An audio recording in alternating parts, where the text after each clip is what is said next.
गबरू चाय की दुकान पर समोसे खाता हुआ चाय वाले से बोला। अबे ओ चाय वाले भैया ओ, ये समोसे तो बड़े स्वादिष्ट हैं। एक काम करो, जल्दी से एक बढ़िया आधा कप चाय बना दो।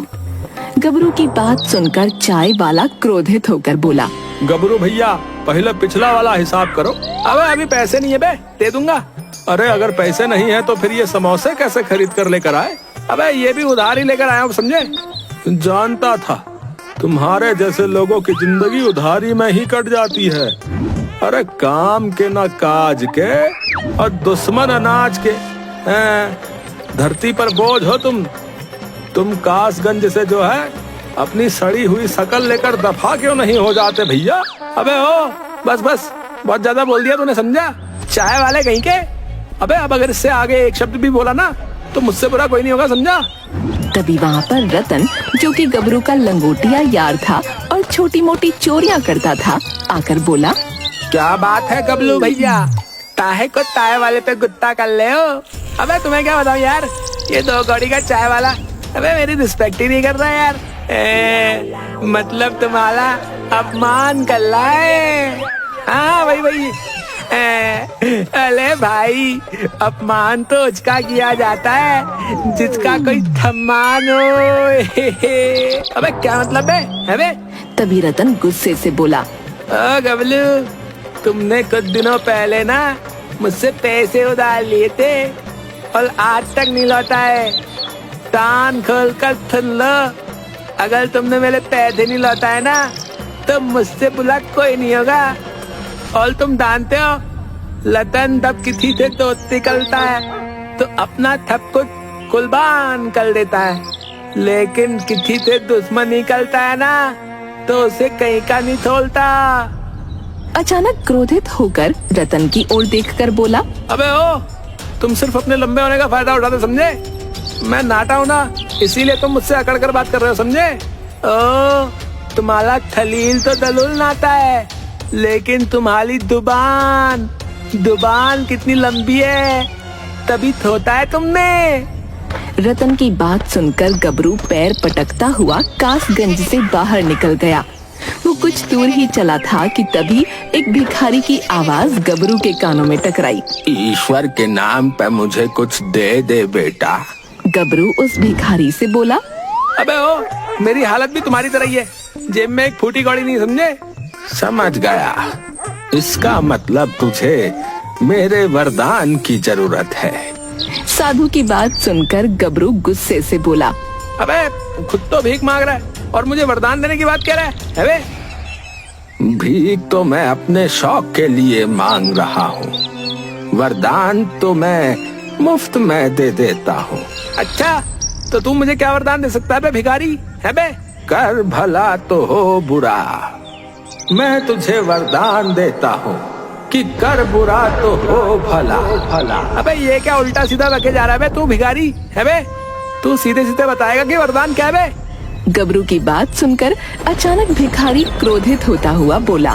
तू आज से जो कुछ भी बोलेगा वो हो जाएगा, इससे आगे मैं कुछ नहीं बता सकता, क्योंकि तू बार बार मुझे भिखारी भिखारी कहकर अपमानित कर रहा है।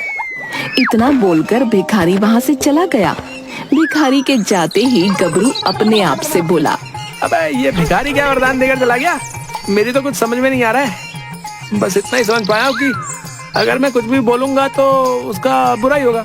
चलो, वैसे भी कासगंज के लोगों ने मेरा बहुत अपमान किया है, मैं सबको बुरा बोलकर बर्बाद कर दूंगा। है इतना बोलकर गबरू दौड़ता हुआ सीधा चाय वाले की दुकान पर आकर बोला। ओ देख भाई चाय वाले हो, और मुझे चाय की तलब बहुत महसूस हो रही, समझा? जल्दी से मेरे लिए बढ़िया सी चाय बना चल। अरे कितने बेशरम हो तुम गबरू भैया, हैं? फिर आ गए? पहले पिछली उधारी चुकाओ, उसके बाद ही चाय मिलेगी। हाँ अबे तू मुझे जानता नहीं बे, चाय वाले कहीं के है बे? अगर मैं कुछ भी बुरा बोलूंगा ना तो तेरे साथ वही हो जाएगा, समझा? अरे अब ये कौन सी नई नौटंकी लेकर आए हो? है? कुछ देर पहले तो भीगी बिल्ली बनकर यहाँ से भाग गए थे, अचानक शेर कैसे बन गए भाई? सुनो भाई गबरू, तुम चाहे जितने भी शेर बनने की कोशिश करो, लेकिन तुम रहोगे बिल्ली ही, क्योंकि तुम हो ही इतने नाटे। चाय वाले की बात सुनकर चाय की दुकान पर बैठे हुए लोग गबरू के ऊपर हंसने लगे। लोगों को अपने ऊपर हंसता देख गबरू बुरी तरह से क्रोधित होकर चाय वाले से बोला, अबे तो तुझे मेरी बात पे विश्वास नहीं है? ठीक है, तेरी चाय की दुकान पर अभी आग लग जाएगी, समझा? मगर ऐसा कुछ भी नहीं हुआ। ये देखकर चाय वाला चाय बनाते हुए जोर जोर से हंसते हुए बोला, भैया, मेरी चाय की दुकान पर आग तो नहीं लगी, लेकिन तुम्हारा चेहरा देखकर लग रहा है कि आग तो तुम्हारे अंदर लगी हुई है, लेकिन कहाँ ये तो तुम बता ही सकते हो। इतना बोलकर चाय वाला जोर जोर से हंसने लगा। तभी एक तेज हवा का झोंका चूल्हे से टकराया। चूल्हे से निकल रही आग सब तरफ फैल गई और देखते ही देखते चाय की दुकान पर आग लग गई। अरे अरे अरे, मैं तो लुट गया, मैं तो बर्बाद हो गया। अरे नास पीटे गबरू, तू तो वाकई काली जुबान लेकर आया है रे। ए देखा बे, मुझसे पंगा लेने का अंजाम बे है बे। इतना बोलकर गबरू अकड़ता हुआ वहाँ से चला गया और एक तरफ बैठकर बोला, उस भिखारी का वरदान तो वाकई काम कर गया भाई। मैंने चाय वाले से कहा कि उसकी दुकान पर आग लग जाएगी और वास्तव में आग लग गई। अब मैं किसे बर्बाद करूं बे? तभी गबरू की नजर झुमरी पर पड़ी, जो कि रिक्शे पर बैठकर कहीं जा रही थी। गबरू झुमरी को निहारते हुए अपने आप से बोला, अब मुझ में ऐसी शक्ति आ गई है कि मैं किसी का भी बेड़ा गर्क कर सकता हूँ। क्यों ना मैं झुमरी को डरा धमका कर उसे शादी के लिए मना लूं। इतना बोलकर गबरू दौड़ता हुआ झुमरी के पास चला गया और रिक्शे वाले से बोला, अबे ओ रिक्शे वाले, यहीं रोक ले। गबरू की बात सुनकर रिक्शे वाले ने रिक्शा रोक लिया। रिक्शे पर बैठी हुई झुमरी गुस्से से गबरू से बोली, क्या बात है गबरू, अब तुम्हारी इतनी हिम्मत हो गई कि तुम रिक्शे वालों पर दादागिरी दिखाने लगे। मैं तुमसे प्रेम करता हूँ। कितनी बार कहा है गबरू की प्रेम करने के लिए अपने साइज की ढूंढो। अरे 1.5 फीट के तो तुम वैसे ही हो, तुमसे कहीं ज्यादा तो मेरी टांगे लंबी है। अबे ओ, तुम मेरा अपमान कर रही है झुमरी। अब अगर तुम अपनी सड़ी हुई आलू जैसी शक्ल लेकर यहाँ से दफा नहीं हुए ना, तो फिर मैं तुम्हारा अपमान नहीं बल्कि मेरी चप्पल अपमान करेगी। झुमरी की बात सुनकर गबरू गुस्से से झुमरी से बोला, बहुत गुरूर है ना तुम्हें अपनी टांगों पर। जब यही टांगे रिक्शे से उतरकर टूट जाएंगी ना, तब तुम्हें पता लगेगा। इतना बोलकर गबरू वहाँ से चला गया।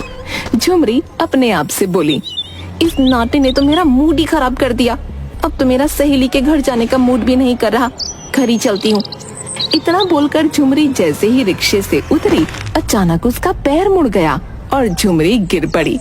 झुमरी दर्द से कराहते हुए बोली, हाय तेरा सत्यानाश चाहे 1.5 फीटिए, नाटकत के साथ साथ तेरी 1.5 फीट की काली जबान का भी सत्यानाश जाए। इस दृश्य को कासगंज का एक व्यक्ति बहुत गौर से देख रहा था। वो दौड़ता हुआ मुखिया के घर जाकर मुखिया से बोला, अरे मुखिया जी, तुम यहाँ पर बैठे हुए आराम कर रहे हो और वहाँ तुम्हारी झुमरी रिक्शे से गिर गई और उसका पैर टूट गया, और ये सब हुआ उस नाटे गबरू की वजह से। ये सुनकर मुखिया चौंकते हुए बोला, क्या उस नाटे गबरू में इतनी ताकत आ गई कि उसने मेरी बेटी झुमरी का पैर तोड़ दिया? अरे मेरी बेटी झुमरी उसे पैरों से ही कुचल कर मार डालेगी। हाँ नहीं मुखिया जी, आप समझ नहीं रहे। वो नाटा बहुत ही शक्तिशाली हो गया है, न जाने कहां से चमत्कारिक शक्तियां लेकर आया है। जिसके बारे में जो बुरा बोल रहा है वही होता जा रहा है। ऐसी बात है क्या? फिर तो जाकर देखना पड़ेगा कि उसकी काली जुबान मेरा क्या बिगाड़ पाती है। ऐसी मार मारूंगा कि अगले जन्म में 1.5 फुट से आधा फुट का ही पैदा होगा। हाँ। तभी वहाँ पर कुछ लोग झुमरी को लेकर आ गए। झुमरी के पैर में प्लास्टर बंधा था। झुमरी रोते हुए अपने पिता मुखिया को सारी घटना बताने लगी। पिताजी, उस गबरू को छोड़ना नहीं। तू चिंता मत कर झुमरी, उसने तुझे बुरा कहा है ना, आज के बाद ससुरा किसी को बुरा नहीं कहेगा।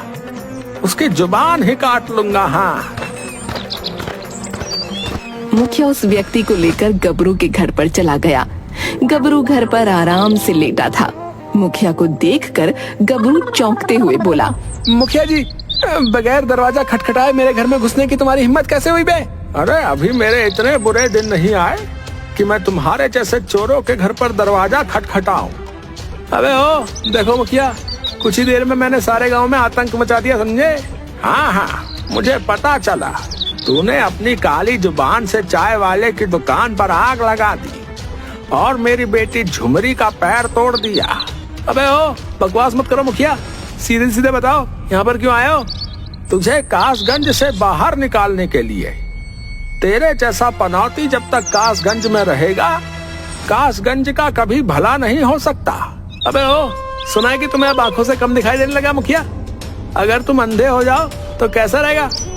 मैं कहता हूँ तुम अभी और इसी समय अंधे हो जाओ। गबरू ने इतना कहा ही था कि तभी मुखिया की आंखों में तेज दर्द हो उठा। अचानक उसे सब कुछ दिखाई देना बंद हो गया। मुखिया चीखता हुआ बोला, अरे तेरा सत्यानाश जाए 1.5 फुटिये, तू तो वाकई काली जुबान निकला रे। मैं तो सोच रहा था कि तू नई नौटंकी लेकर आया है, मगर ये कोई नौटंकी नहीं, ये तो सच निकला। अरे अब झुमरी का पैर टूट गया है और तू अंधा हो गया है। अब तो तुझे झुमरी के साथ मेरा विवाह करना ही पड़ेगा, क्यों है? इतना बोलकर गबरू घर से बाहर निकल गया। वो व्यक्ति मुखिया का हाथ पकड़कर उसे सहारे से गबरू के घर से बाहर लेकर आ गया। मुखिया जी, आपको क्या जरूरत थी गबरू को धमकाने की? बोला था ना आपसे कि वो जो बोल रहा है वही हो रहा है। अरे क्यों बकवास किया जा रहा है? तू ही तो आया था मेरे पास उसकी करतूत बताने के लिए। तेरी वजह से ही मुझे सब कुछ दिखाई देना बंद हो गया। तभी अचानक मुखिया को सब कुछ दिखाई देने लगा और पहले से ज्यादा साफ दिखाई देने लगा। अरे अरे ये तो चमत्कार हो गया। मुझे सब कुछ दिखाई दे रहा है और पहले से ज्यादा साफ दिखाई दे रहा है भाई। मतलब? अरे पहले मुझे दूर का देखने में थोड़ी दिक्कत होती थी, मगर अब तो मुझे वो भी साफ साफ दिखाई दे रहा है। मुखिया की बात सुनकर चलते हुए गबरू के कदम अचानक रुक गए और वो चौंकते हुए बोला, है?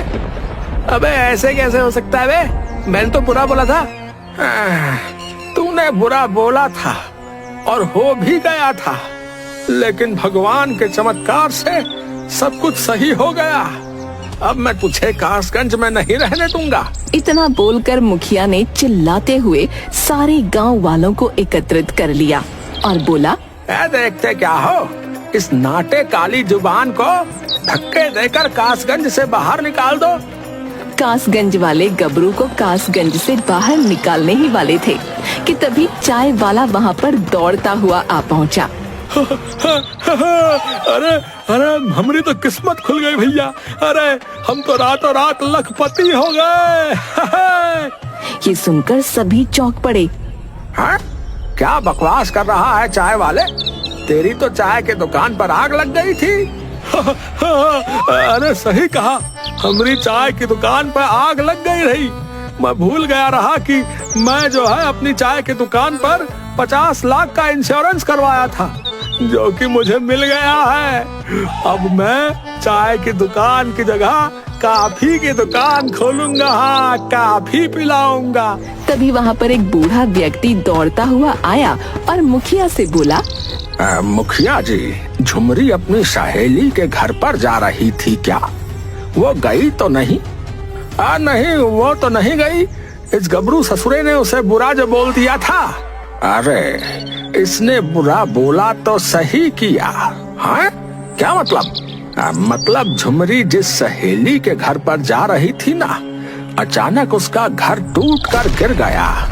उसकी सहेली और उसके माता पिता की हालत बहुत ही गंभीर है। झुमरी बच गई, वरना पता नहीं क्या से क्या हो जाता। तभी वहाँ पर वही भिखारी आ पहुँचा जिसने गबरू को वरदान दिया था। भिखारी मुखिया की ओर देखकर बोला, ये नाटा थोड़ा नादान है और ये कासगंज के निठल्लों की शान है, इसे क्षमा कर दो। मुखिया, मैंने ही इसे वरदान दिया था कि कर बुरा तो हो भला। इसने जिसके बारे में बुरा बोला, बाद में उन सबका भला ही हुआ, जैसे कि चाय वाला और तुम्हारी बेटी और स्वयं तुम। भिखारी की बात सुनकर मुखिया गबरू की ओर देखकर बोला, इस बार तो तुम बच गए गबरू, लेकिन अगली बार ध्यान रखना। गांव वालों वहां से चला गया। भिखारी मुस्कुराते हुए गबरू की ओर देखकर बोला, मूर्ख नाटे, अगर तू मुझे अपमानित नहीं करता तो मैं तुझे इससे अच्छा वरदान देता। इसीलिए मैं तुझसे ये वाला वरदान भी छीनता हूँ। इतना बोलकर वो भिखारी भी चला गया। गबरू बेचारा चुपचाप अपने घर पर जाकर अपने आप से बोला, अबे हाँ, ले ले अपना बेकार सा वरदान। लेकिन हाय, मेरी झुमरी हाथ से निकल गई। लेकिन तुम मेरी होकर रहोगी झुमरी, याद रखना। पता नहीं मेरे दिन कब बदलेंगे यार। अब निकल ले पतली गली से गबरू, नहीं तो बहुत पिटेगा। हाँ अबे हाँ, ठीक है जा रहा हूँ। झुमरी को लव यू कहना। मिलते हैं ब्रेक के बाद। हैं? तेरी तो रुक जा रहा।